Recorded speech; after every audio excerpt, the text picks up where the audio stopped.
우리가 지난 수요일까지 창세기에 대해서 나눴습니다. 창세기 역사가 끝나고 이제 출애굽기의 역사가 시작됩니다. 그 사이 약 400년 정도의 시간이 흘렀어요.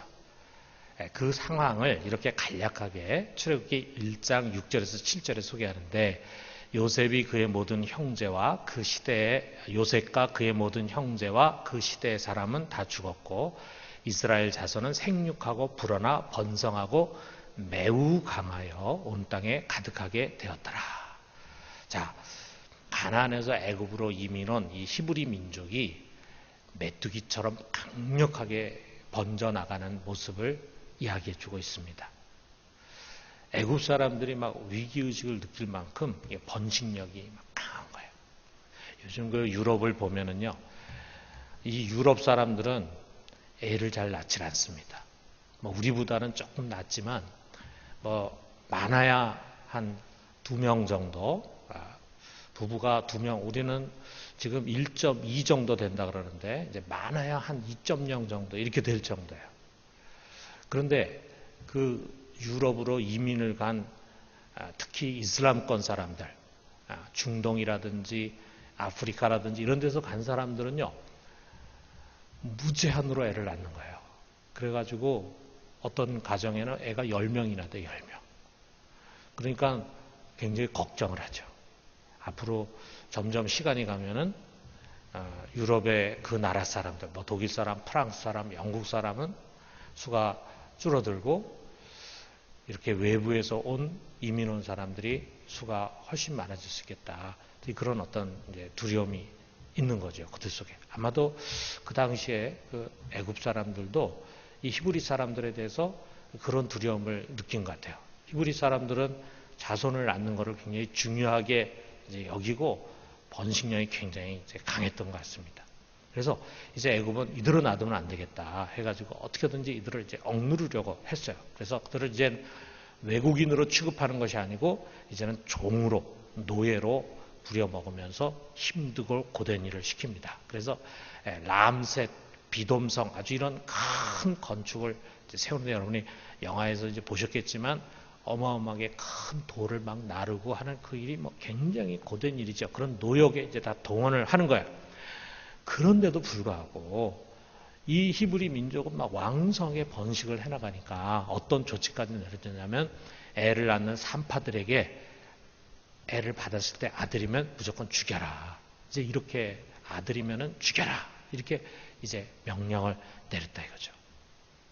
바로 그 당시에 뭐 애굽만큼 강성한 나라가 어디 있겠어요. 그러니까 애굽의 손에서 이제 이 히브리 민족을 구해줄 나라가 없는 겁니다.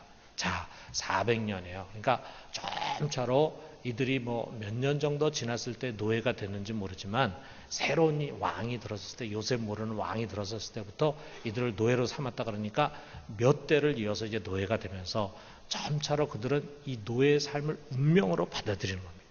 그야말로 소망이 없는 민족으로 전락하는 거죠. 이 애굽의 손에서 벗어난다는 건 상상할 수가 없는 거죠. 그런데 그들 중에 유일한 행운아가 있었습니다. 바로 모세였어요. 모세.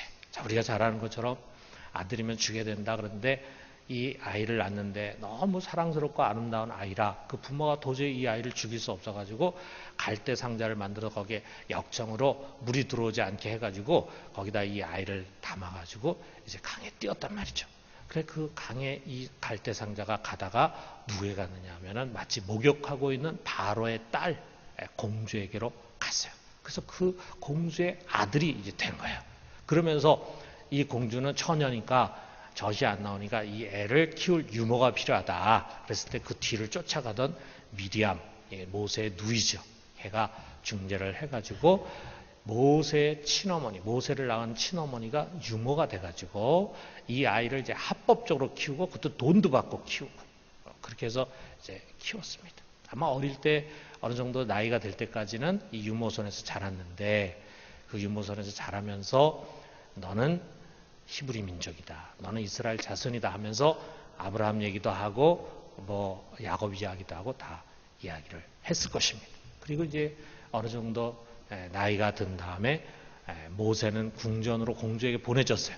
그리고 그 궁전에 자라면서 모세는 아주 유능한 인재로 자랐습니다. 사도행전 7장 22절에 보니까 모세가 애굽 사람의 모든 지혜를 배워 그의 말과 하는 일들이 능하더라.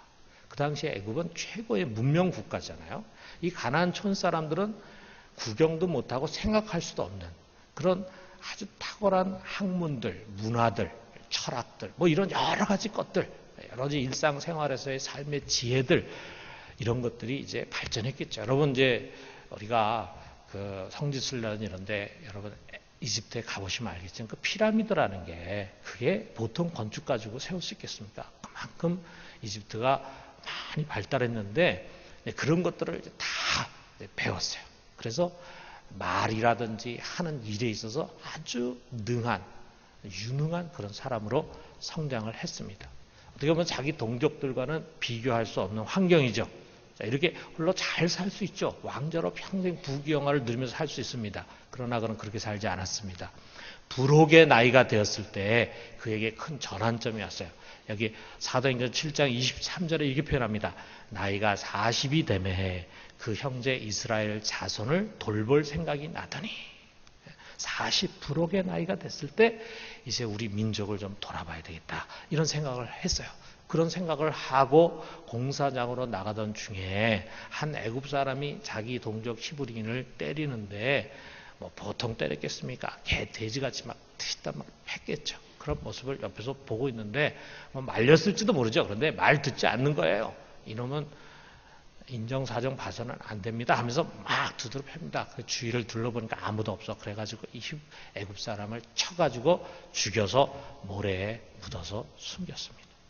그리고 그 다음날 또 나가서 보니까 이제는 같은 동족끼리 싸우는 거예요. 히브리 사람끼리 싸우는데 히브리 사람들 사이에서도 힘 있는 사람이 힘 없는 사람 막 때리는 거야.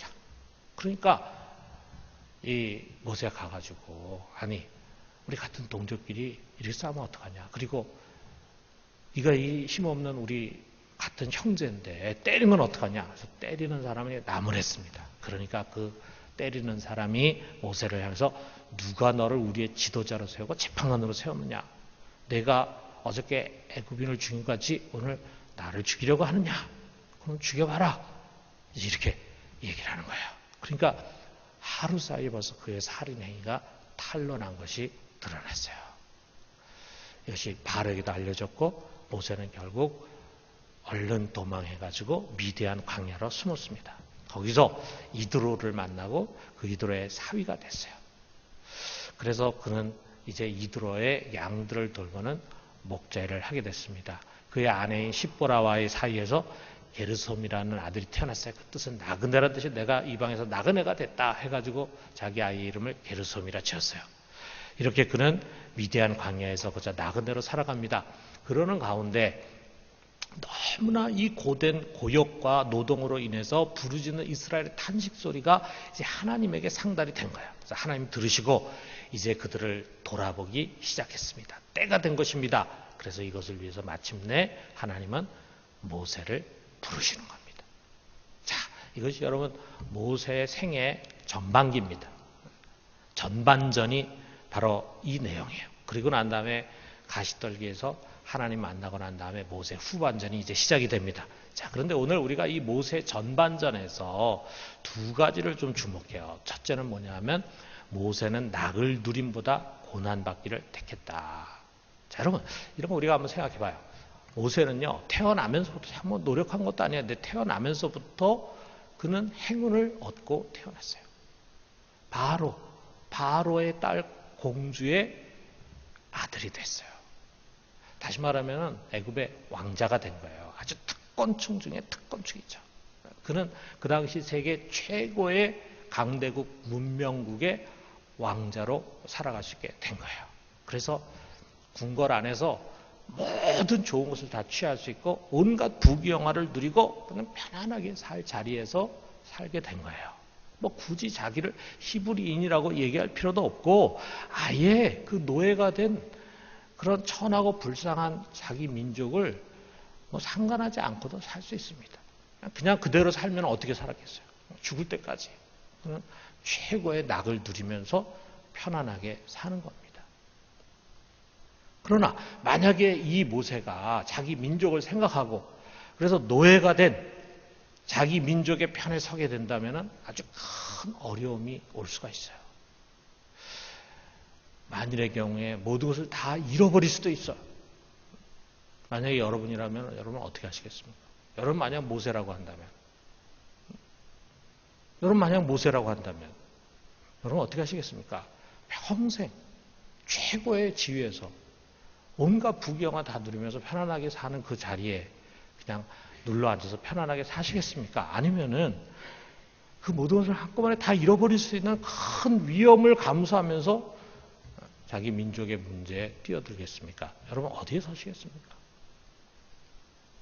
모세는 어떻게 했습니까? 40세가 돼가지고 그는 자기 동족을 돌아보기 시작했어요. 여기 돌아본다는 말 속에 이제는 책임감을 가지고 돌보려고 한다라고 하는 그런 뜻이라 이거야.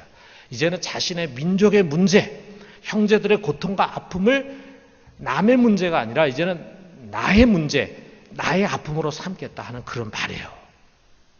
그런 시각을 가지고 돌아보니까 자기 민족이 너무나 억울하게 학대를 당하고 있는 거예요. 너무나 불의하게. 어느 날 그는 자기 동족을 학대하는 애굽인을 보고 의분을 참지 못하고 그를 쳐서 죽이고 말았습니다. 그런데 여러분, 이 행위는 아주 커다란 위험한 일이었죠.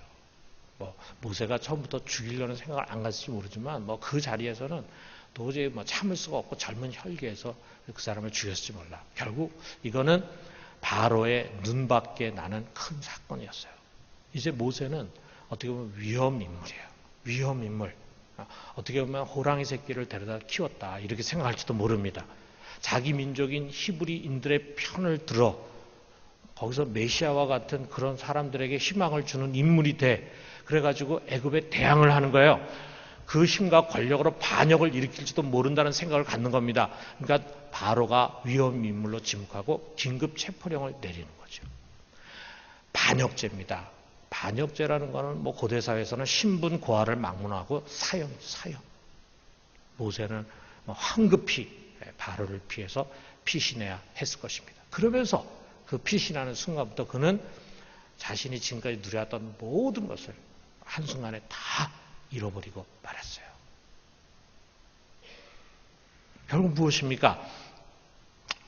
모세는 같은 이스라엘 민족으로서 자기 홀로 애굽의 궁궐에서 부귀영화 누리는 거 원하지 않았다 이거예요.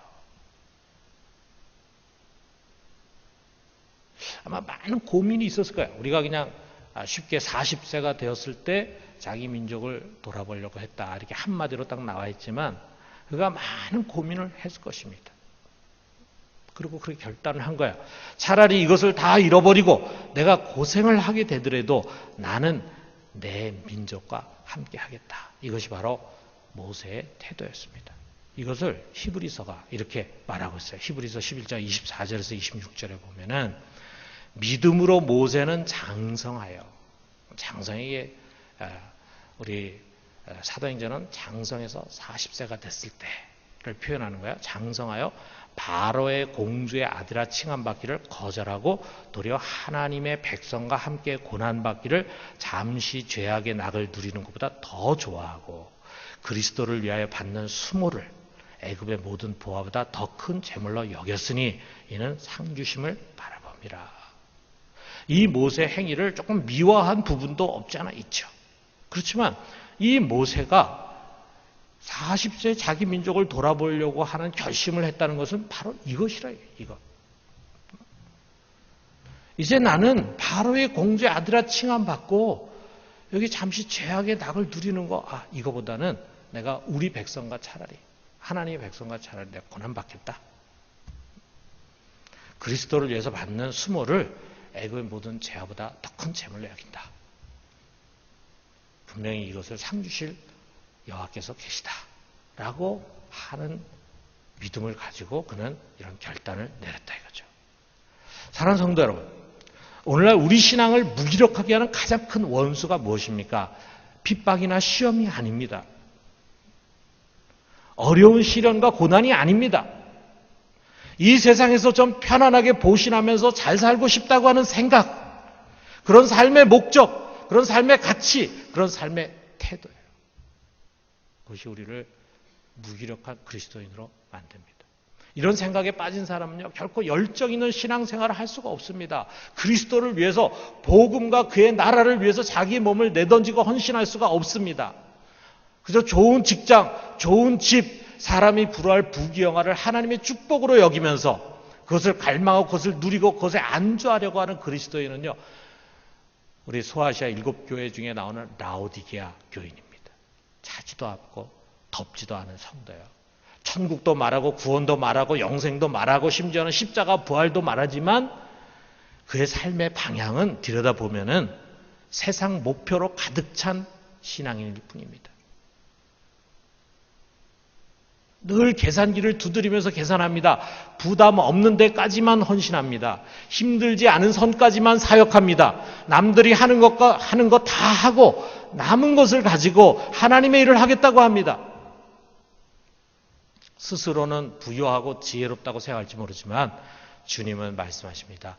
내 눈에 안약을 발라서 너의 그 벌거벗은 수치를 가려라.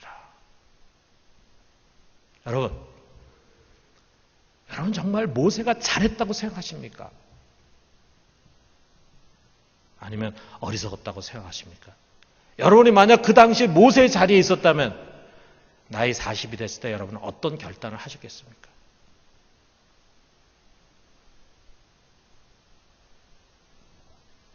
여러분도 모세처럼 그렇게 하셨겠습니까?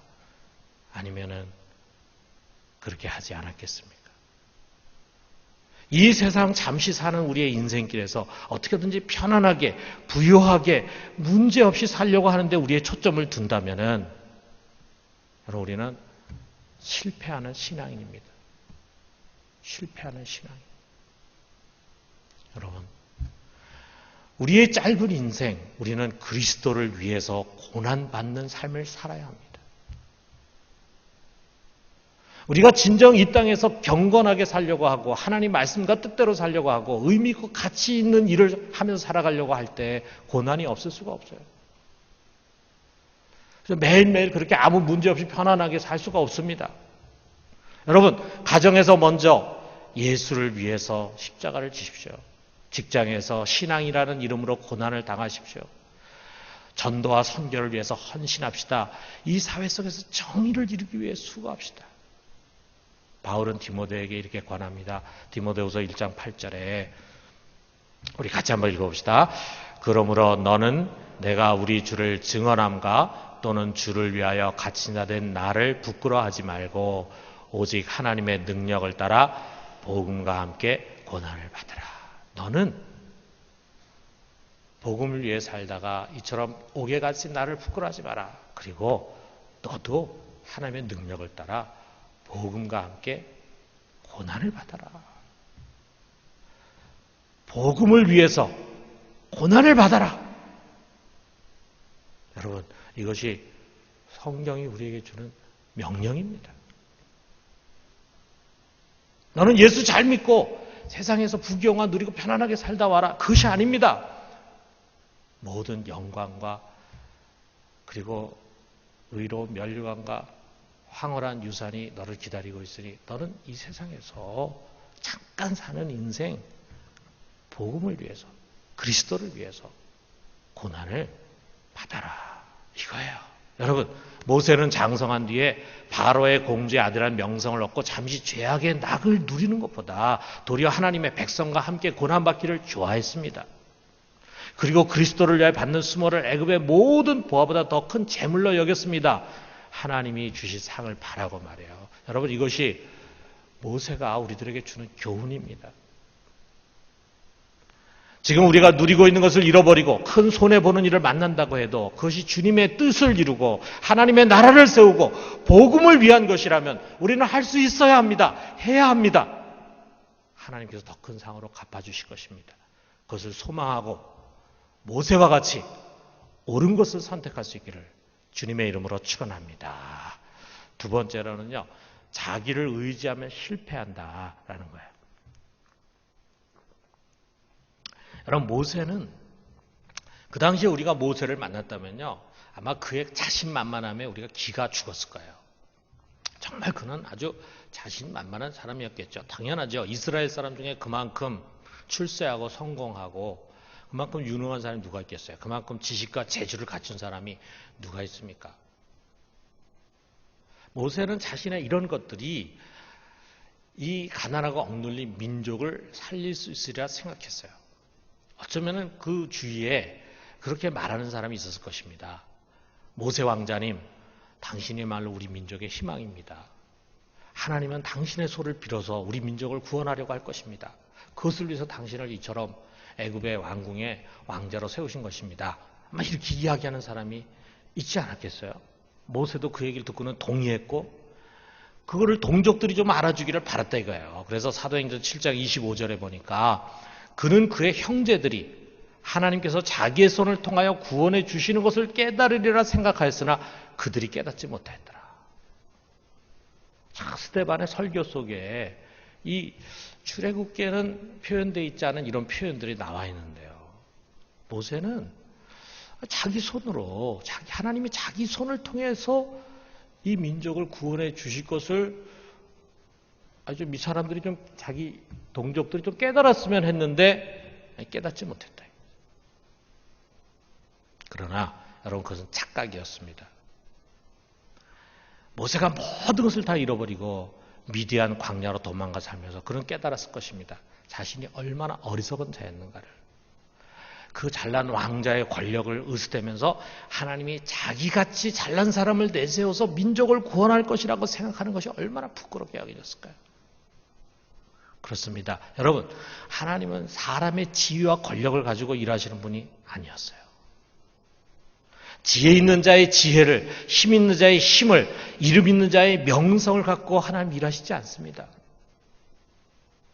오히려 그런 힘이 좀 빠져야 하나님이 좀 쓰실 수가 있어요. 자신에 대한 신뢰와 믿음을 좀 잃어버려야 하나님 의지해.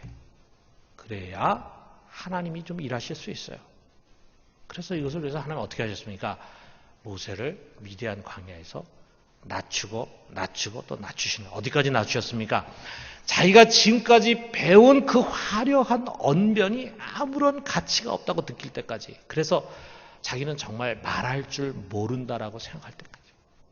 그래서 그가 불꽃 타는 가시떨기 나무 아래서 하나님 만났을 때 나는 너무 말을 못합니다. 말재주가 너무 없습니다. 라고 하는 거를 얼마나 하나님 앞에 이야기합니까? 그가 겸손해서가 아니라 정말 자기 그렇게 생각했다 이거죠. 옛날엔 그렇게 말을 잘하고 화려한 술사를 구사하고 그랬던 사람인데 40년 동안에 바보가 돼 바보. 자신이 지금까지 배운 애굽의 최첨단 지식이 아무 쓸모가 없다고 느낄 때까지. 그래서 정말 자신은 아는 것이 없다고 깨달을 때까지 한 낮추셨어요. 그리고 자기가 그렇게 가지고 있던 권력과 명성이 정말 부질없다고 느끼면서 이스라엘 백성 앞에 감히 설 자신을 잃어버릴 때까지. 자신이 갖고 있는 젊음과 시간이 덧없음을 느낄 때까지. 그래서 다 늙고 힘이 없는 자가 되어서 정말 이제는 모든 것이 다 끝이 났구나. 내 인생이 이것으로 이제 끝이 나는구나 라고 생각할 때까지. 여러분 그렇게 깨닫는데 얼마나 시간이 걸렸을까요? 무려 40년의 시간이 걸렸습니다. 40년. 아마 그런 긴 시간이 필요했을 거예요. 왜냐하면 워낙 탁월한 사람이었으니까. 워낙. 자기 잘난 것이 많고 자기 의지할 것이 많은 사람이었으니까 어려서부터 그저 다 옹야옹매 하면서 그저 다 사람들에게 시키면서 사람들의 섬김을 받으면서 왕궁에서 왕자로 살아왔으니까 그야말로 혈기왕성한 사람이었으니까 그런 사람이 이렇게 낮아지는 데는 우리 같은 사람이 나아지는 것보다 더 많은 시간이 걸렸을 거라고요. 그러나 80세의 늙은이가 된 그는 이제 자신과 같은 사람은 더 이상 아무 쓸모가 없다는 그것을 뼛속 깊이 느끼는 사람이 된 것입니다. 이처럼 힘이 다 빠진 사람, 더 이상 의뢰할 것도 자랑할 것도 없는 사람, 젊음도 명성도 권력도 부귀영화도 덧없음을 아주 뼛속 깊이 느끼는 그런 사람이 됐을 때 하나님은 그를 부르십니다. 하나님은 그를 만나십니다. 그리고 하나님은 그에게 사명을 주시고 그를 파송하십니다. 그때부터 하나님은 그를 사용하셔서 이스라엘 민족을 구원하십니다. 여러분, 오늘 우리는 이런 하나님의 원리를 너무 잊고 있지 않습니까? 너무 우리 목에 힘이 들어가 있지 않습니까? 너무 자기 의에 사로잡혀 있지 않습니까? 너무 자신감으로 가득 차 있지 않습니까? 수많은 경험, 지식, 재물, 온갖 인맥과 스펙들, 이것이 마치 하나님의 사역의 전제 조건인 것처럼 생각하는 것은 아닙니까? 아닙니다, 여러분. 하나님은 오직 그분만을 의지하는 사람을 통해서 일하십니다. 여러분, 우리가 이것을 잊어서는 안 됩니다. 사역자로 부름받은 사람도 한때는 정말 주님만을 의지한다라고 했지만 자기도 모르는 사이에 자기를 의지할 수가 있어요. 정말 겸손했던 사람인데 자기도 모르는 사이에 우쭐해지고 자기가 대단한 것처럼 착각에 빠질 수가 있어요. 자기가 가진 것을 의지한다 이거죠. 하나님 그럴 때마다 어려움과 시련을 통해서 또다시 우리를 낮추고 깨닫게 하십니다. 여러분, 우리만 이것을 경험하는 것이 아니라 수많은 성경을 쓰고 하나님으로부터 그 많은 계시를 받은 바울도 이런 경험을 수없이 겪었어요.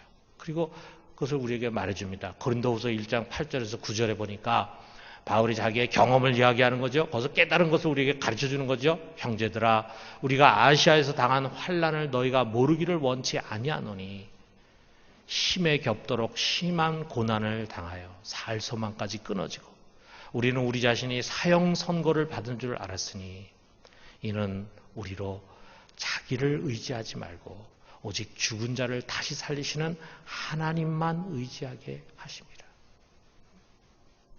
우리가 당한 아시아에서의 이 극심한 환난과 시련과 어려움, 정말 이젠 나는 죽었구나, 하나님 나를 불러가시는구나, 살 소망까지 잃어버릴 정도의 이런 큰 어려움에 하나님 주시는 교훈이 뭐냐? 너 의지하지 마라. 죽은 자를 살리고 없는 것을 있는 것 같이 부르시는 하나님만 의지해라. 하나님만. 그것을 가르쳐준다 이거예요. 여러분, 우리가 약할 때 그분이 강하십니다. 우리가 주님만 의지할 때 그분은 연약하고 보잘것없는 우리를 통해서 그의 크신 일을 하십니다. 자기를 의지하지 말고 오직 죽은 자를 다시 살리시는 하나님만 의지하는 우리 모두가 되기를 주님의 이름으로 축원합니다.